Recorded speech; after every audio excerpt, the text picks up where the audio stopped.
So we're going to begin. And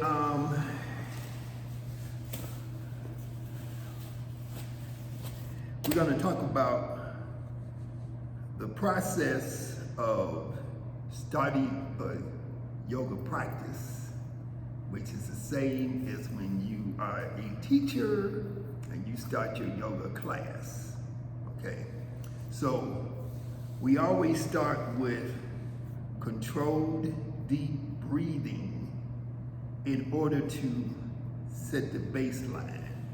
So when I say set the baseline, what I'm talking about is bringing yourself into a state of deep relaxation, clearing your mind of external thoughts, and relaxing your mind and getting your mind to focus, okay? So when you're doing your practice, you do not want to be thinking about what you got to do later, what happened today. If you have accumulated some anger, anxiety, self-doubt, whatever it is from your day, because if you're doing your yoga at the, like now it's the end of the day, so you probably went through all kind of stuff already. So you want to be able to release those things. So those daily traumas, they could be big trauma, they could be micro traumas. You want to let those things go on a daily basis. You don't want to carry those things with you. When you finish your yoga practice, you should feel that whatever it is that was bothering you before you started, you should feel like, why was I even letting that bother me? It's nothing. Or you may feel, or you may come to the realization that it may be something, but it's not as significant as you thought it was. And so a lot of times we put too much value on things. So we always begin with breathing. Think about what breath is. Breathing is inhaling and taking something into your body, and then it's exhaling and releasing it from your body. So it's the release of the breath, it's the exhalation of the breath that brings us a degree of power. So we often say that yoga is the art of letting go, because we let go of the breath. When we let go of the breath, when we let go of tension, we release tension, we release negative thoughts from the mind, we release things like anger, anxiety, self-doubt, guilt, feelings of guilt, all those type of things. Any emotion, any feeling that does not serve you, you want to let those things go. And that's the power of yoga, because you are not just stretching your muscles, but you are also releasing all of these various emotions that build up into your body, that get captured or caught up into your system. And so, so we want to let those things go. So the first thing that we do in our practice is called the cleansing breath. We use this sandbag. The reason why we use this sandbag, and this is a yoga sandbag. People use it for different things. They may put one on each knee, so you have one on your left knee, one on your right knee. You're doing a butterfly, or they may put it on their back when they're doing a forward bending pose to help them, so that the weight of the bag may help them to bend forward. But I think we're like the only people that use it on the abdomen for breathing, okay?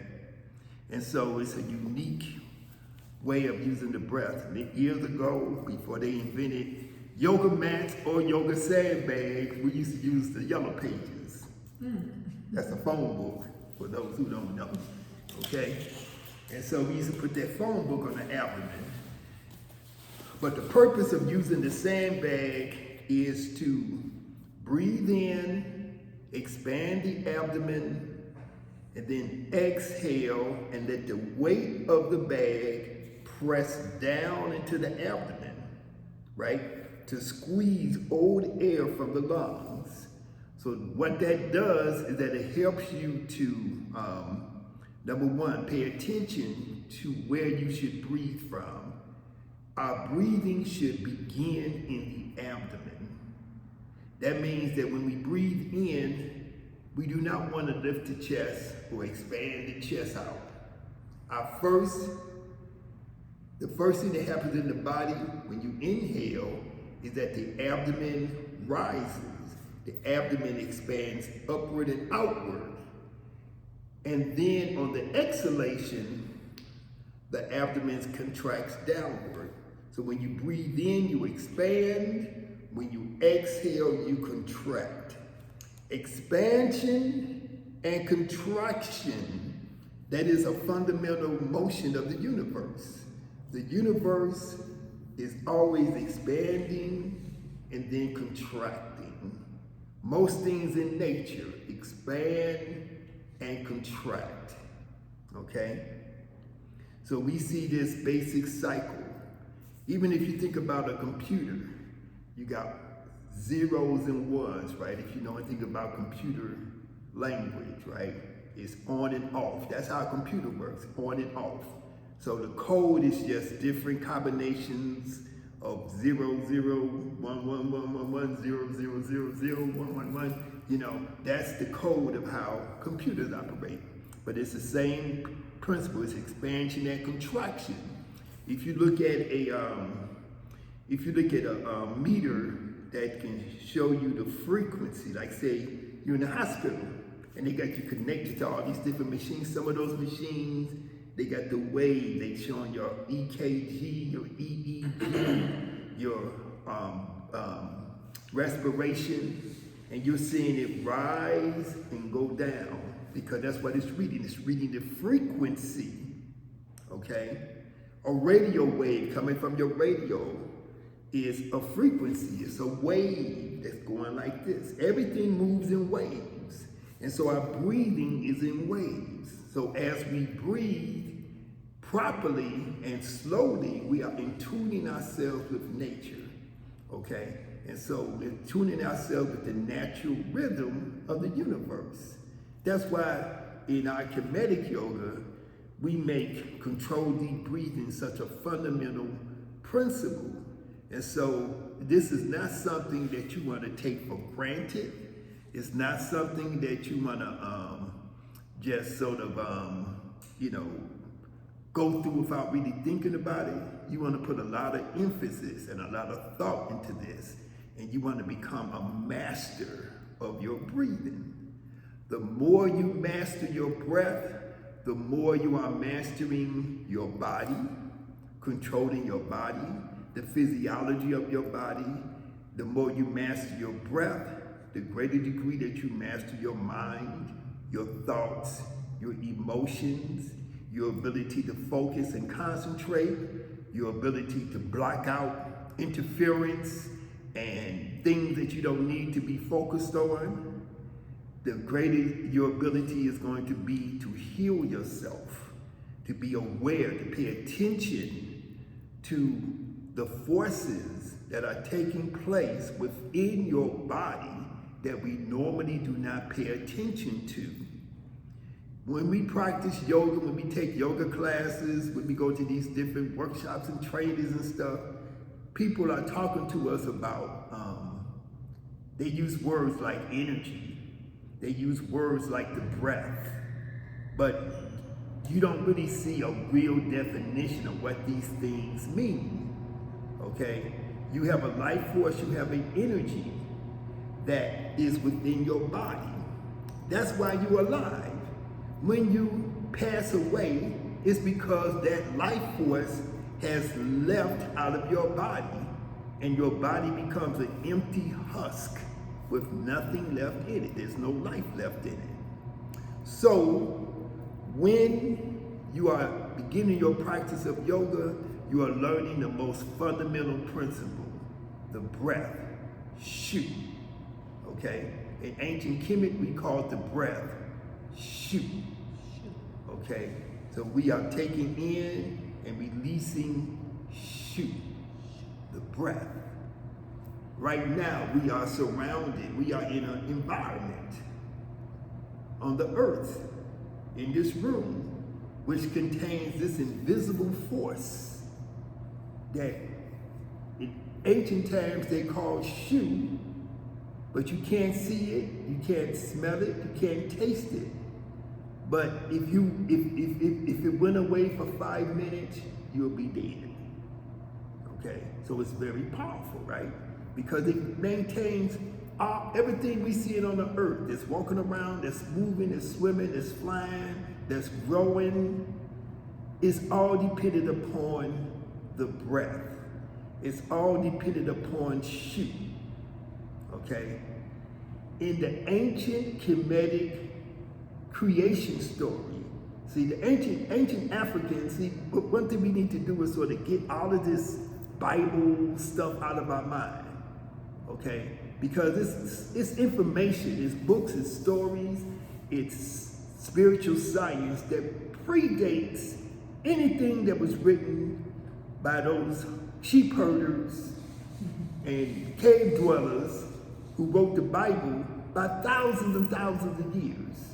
And the people who built the pyramids, who built things and did things that have not been duplicated to this day, they have many books, many written records and stuff that we don't have access to, because number one, they don't want you to have access to that. They want you to read this Bible book, these stories that's told from their perspective, instead of reading the books from our perspective. What did our ancestors write and talk about and tell us before slavery? All of this stuff is post-slavery. All of this stuff is being manipulated and changed to influence our consciousness. So we have to look at what was happening before. So in the creation story that our ancient ancestors had in ancient Africa, in the place they call Kemetic, we're doing Kemetic yoga. What was their creation story? In the creation story, nothing happened. There was nothing going on. There was no activity until Shu rose up and separated the earth, which was a male principle called Geb, from the female principle called Nut. Nut was the sky, and Geb is the earth. And they were together. When they was together, there was no separation, there was no sky, there was no sun, there was no moon, there was no planets, there was nothing that you could see, right? So this story is not supposed to be taken like a literal story, but it's a metaphor, which is giving us information and a concept, a conceptual basis for how things come into being. So at that first time, when Shu was separated from, when Nut, the sky, was pushed up and separated away from Geb, the earth, that was what we call the first time. So that's called Septepi, the first time. So if everything is together, if there's no movements of the planets, if there's no movement of the earth on its orbit, if you cannot see the sun and you cannot gauge the rotation of the earth on its on its axis, or the orbit of the earth around the sun, there's no time, right? Because you tell time because the earth is rotating. That's how we get a 24-hour day, because it takes 24 hours based upon our division of how long it takes for the earth to make that rotation. We say that's 24 hours. We say it takes 365 1/4 days for it to make its orbit around the sun. So that's how we tell time, by the rotation on the axis and the orbit. Okay, so we tell months, weeks, days, hours, seconds, so on and so forth, based upon those things. So before there was anything happening, when Geb and Nut was together as Septepi, there was nothing, no time. We didn't even have there was no concept of space. I was going to say we didn't have one because we didn't exist at that point. We did not begin to exist until some time after there was a separation, so to speak. So of course that's not the scientific way that things came into being, but we use this as a metaphor. And a lot of times when you're reading certain types of books about mythology, like the Bible is metaphor. It's not literal. When they say somebody died and 3 days later he rose, it was never meant to be a literal story. Regardless if you believe it and that's part of your faith or whatever, that's a choice because that's faith. But when the people who wrote that stuff, or when the people who copied it from the original stories and then changed it up a little bit to fit their needs, they meant it to be a metaphor. The original intention was it to be a story that represented certain principles, not to be taken literal. That 3-day cycle is not to be taken literal, like dude was dead, then he rose up, he waited 3 days and then came back up. December 25th is a metaphor representing the winter solstice, all those things, right? Easter is a metaphor, which just passed, that represents the spring equinox. Yeah. It's metaphor, it's not literal. Yeah. So that's what we're working with. So I'm saying all of that in reference to why we do cleansing breath. Because we do cleansing because we have to look at the metaphysics of breathing as well as just the physical and physiological aspects of breathing, okay? So when we start to work with our breath, we are in tuning ourselves to the universe. The universe operates at a certain vibrational frequency. When we are out of balance with that frequency, that's when we are crazy, that's when we are sick, that's when we are out of balance with ourselves. Everything that we do in the practice of yoga has the goal of becoming in balance, becoming in harmony with the self and with the forces of nature that we exist with, okay? And so that is our goal. And so because we have that goal informs what we do as a practice. So if the first action of the creation story was the breath, who was called Shu, becoming activated, the first thing we do in our practice is activate our breath. Yes. So our practice is a reflection of the universe, creation, and natural law, okay? And that's how we have to look at it. So we're not looking at this as stretching, okay? So that's why we do cleansing breath. And then we do our breathing in a certain manner. We don't just inhale and exhale, When we breathe, we have a particular reason for why we breathe and what we're trying to achieve. We have a physical body. When we breathe, we're using the lungs, we're using the diaphragm, which is the muscle that helps the lungs expand and contract, okay? We're using the nostrils, so on and so forth, right? So we know that there are certain physical and anatomical processes taking place within the body when we breathe. We also know that there are certain physiological effects. We know that when we breathe in and breathe out slowly, that there's a part of our physiology which is affected. And there's an aspect of our central nervous system which is called the parasympathetic. And the parasympathetic is the voluntary and involuntary parts of our central nervous system. The involuntary part of our central nervous system is called it's divided into two parts, the sympathetic and the parasympathetic. The sympathetic is our stress response, the parasympathetic is our relaxation response, okay?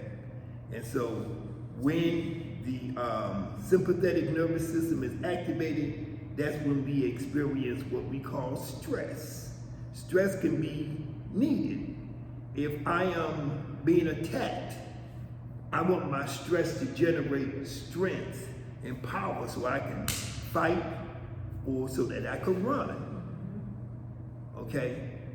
But I don't want to have that stress on me unless it's an emergency.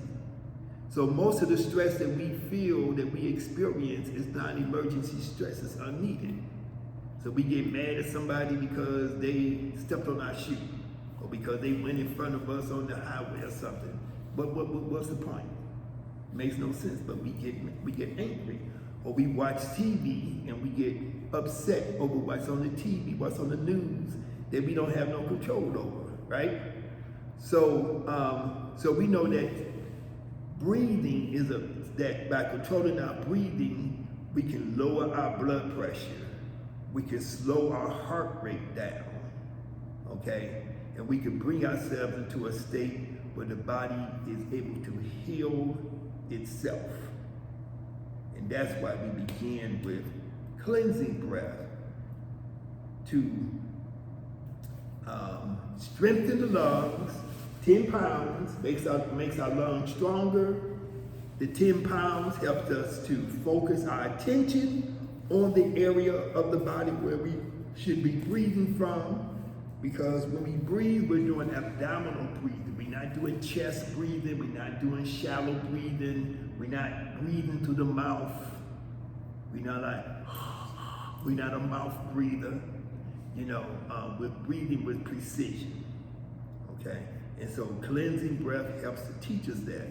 The other thing that cleansing breath does, that's why it's called cleansing breath, is because you can have old, stale, stagnating air that's just trapped in your lungs for decades. That's amazing. I've had people come and do class for the first time and they do cleansing breath and they can smell cigarette smoke.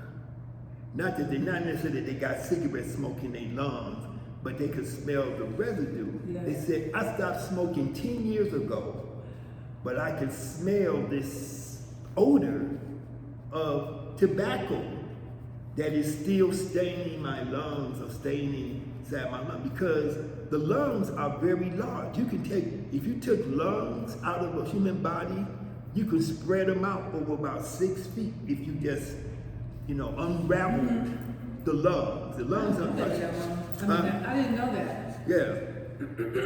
So the lungs are, they have a lot of, you have little air sacs in them, millions and millions of them.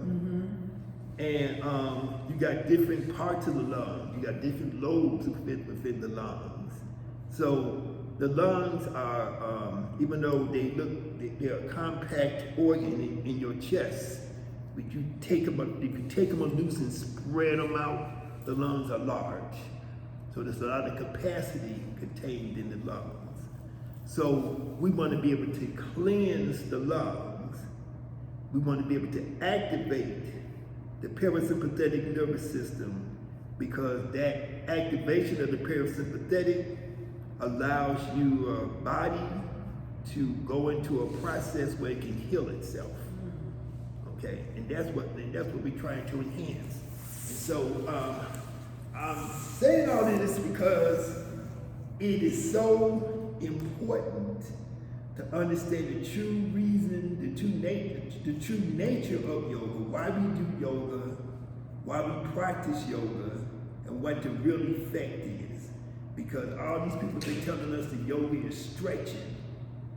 You know, I'm telling you yoga is metaphysics. Yoga is spiritual science. Yoga is healing. Yoga is your first medicine. That is what's going to heal you, and this is what is going to change your consciousness and allow you to reach a higher level of awareness and a higher level of activation of everything that you're trying to do.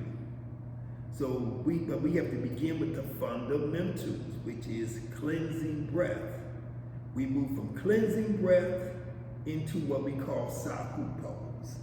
Okay? So let's take a few minutes and let's go into cleansing breath, and then we're going to go into Sahu. And I'll explain why Sahu is when we get to it. So you're going to come onto your back. You're going to separate your feet, shoulders width apart. Now, if you do not have a sandbag, you place your right palm on your lower abdomen, you find where your navel is, and you put your right hand on your abdomen, you put your left hand on the back of your right, and position your arms so that your upper arm from the shoulder down to the elbow is able to rest against the floor. The back of the head is rested against the floor. The feet are shoulders width apart. If you have a sandbag, you place that sandbag on your lower abdomen.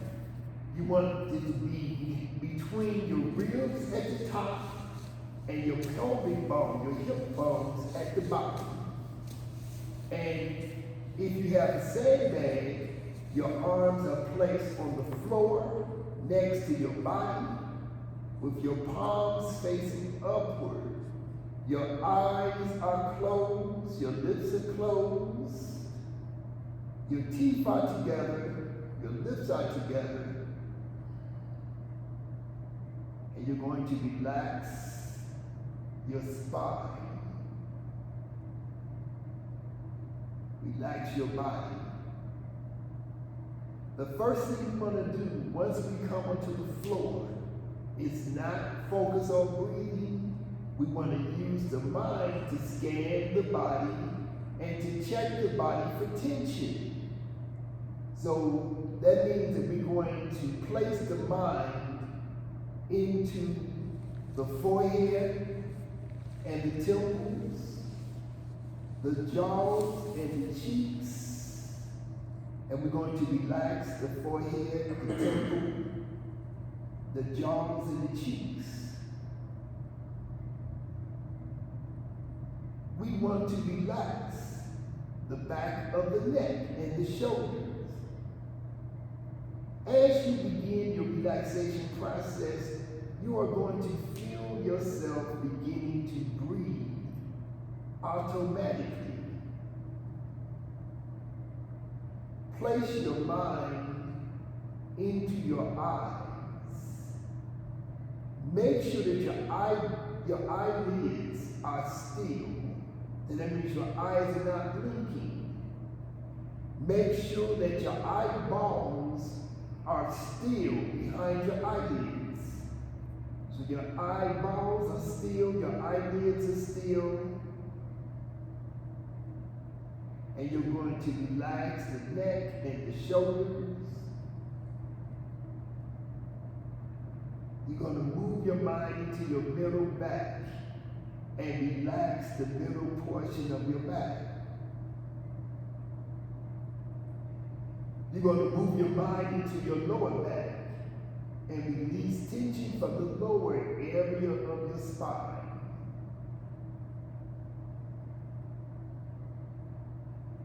Place your mind into your left arm and relax the muscles of your left arm from your shoulder down to the elbow, from the elbow into the left hand. If you pay enough attention, you should notice that your left hand begins to tingle as you release the tension from the hand and the arm, and as you allow that blood circulation to increase. Now put your mind into your right arm. Relaxing your right arm from the shoulder down to the elbow. Relax your right arm from the elbow down to the wrist. Relax your right hand, your fingers. And again, pay attention to your right hand. Notice if you can feel the tingling sensation, the warm sensation in your palm of your hand, in your fingertips.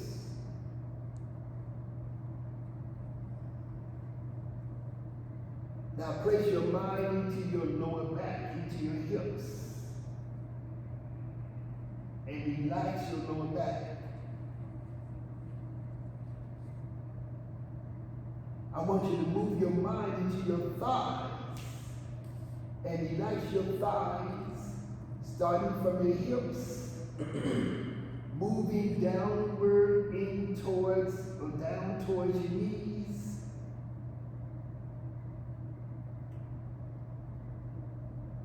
From your knees down to your ankles.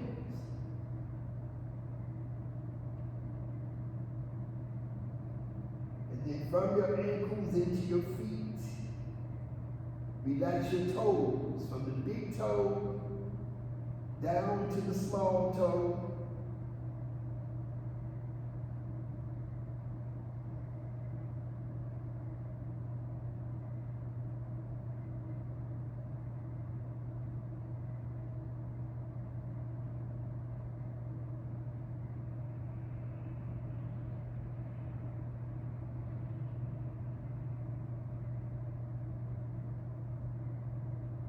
Now I want you to breathe in slowly through your nose and expand your abdomen upward. Hold your mouth, hold your breath, open your mouth, and then slowly exhale out through your mouth.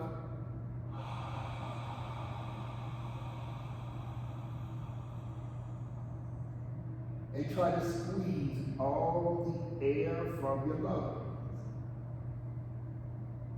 And then close your mouth. Place the tip of your tongue to the roof of your mouth. Slowly breathe in through your nose.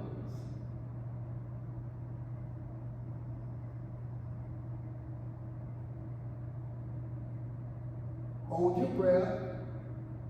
While you hold your breath, open your mouth. Relax your jaw, relax your cheeks, relax your throat. And then slowly exhale out through your mouth.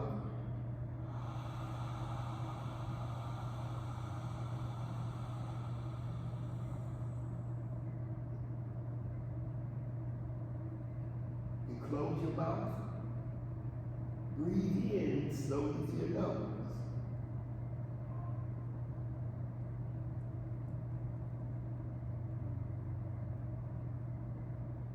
Hold your breath.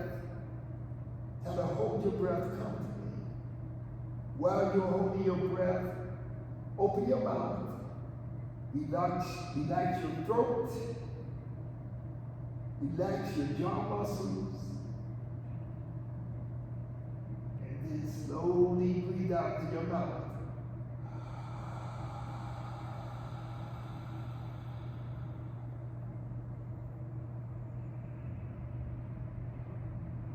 Then one more time, Breathe in slowly through your nose.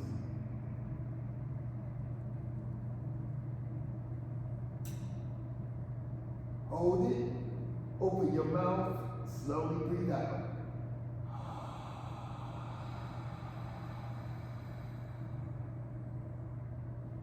Now, remove the bag from your abdomen. What we just performed is called cleansing breath variation 1. Take your right hand, put it on your chest, not all the way up on your breast area, but below the breast area, right below the sternum. The sternum is the bone, is the breastplate in the middle of your chest. Your right hand is placed below the sternum. The left hand is going to be placed on the back of the right hand. And you're going to allow your thumbs, the pads of your thumbs, to touch together lightly. This is called Sahu pose. The word Sahu is the proper name for what is called a mummy, M-U-M-M-Y. Sahu is S-A-H-U, Sahu. So in this pose, we keep the mouth closed. We let the tip of the tongue touch very lightly against the roof of the mouth.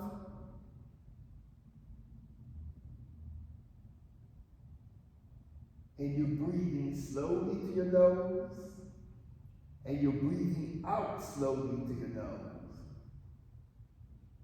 Allowing your body to relax with each exhalation of your breath.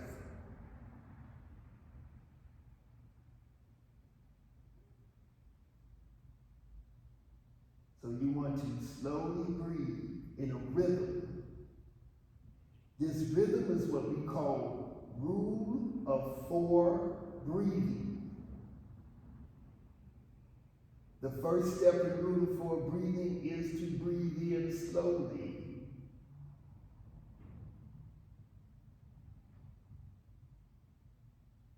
Hold your breath and then slowly breathe out through your nose.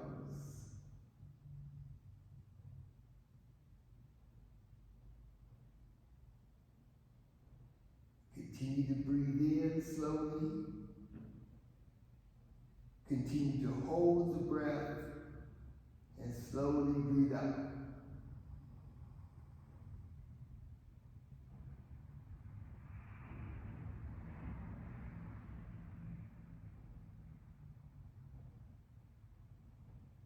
So you want to continue to breathe. You want to feel your body and your mind going deeper into a state of relaxation.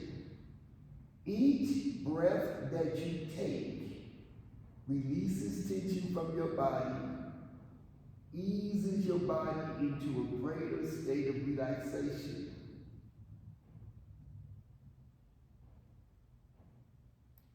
So you're trying not to allow your mind to daydream or to wander.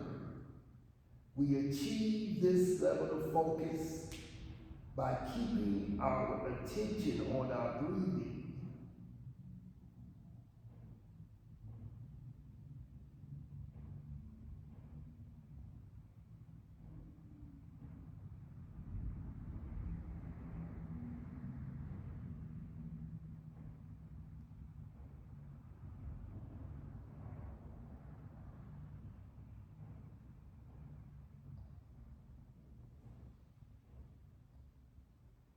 You want to keep breathing. Even if you feel yourself beginning to kind of fade away, going to sleep, when you notice that, you just refocus your attention back to your breathing.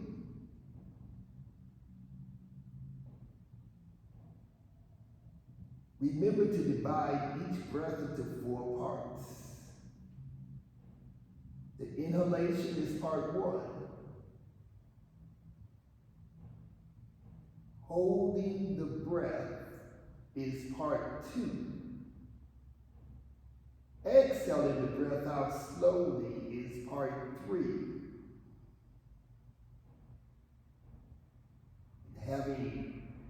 After exhale, I want you to pause again before you inhale. That last pause after the exhalation, that is number 4.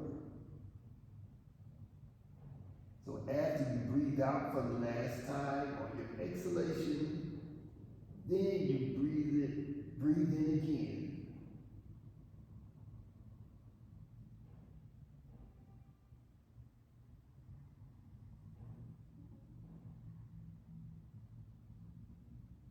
Keep breathing.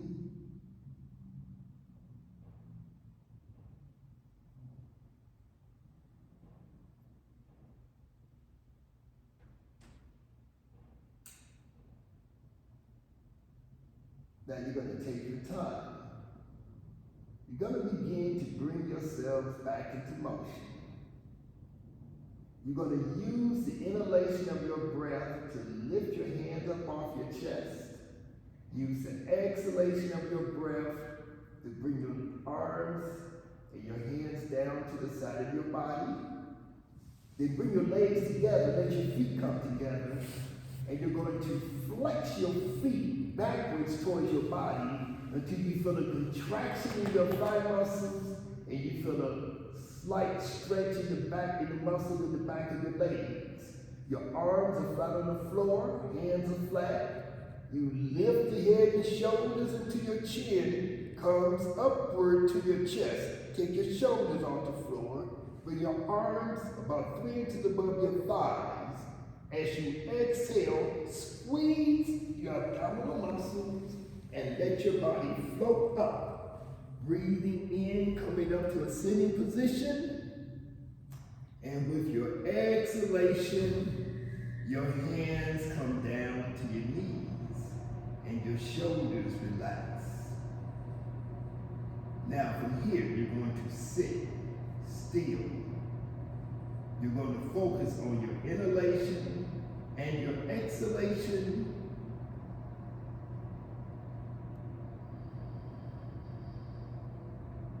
Releasing resistance from your body. Allowing your blood circulation the time it needs to readjust to the sitting position.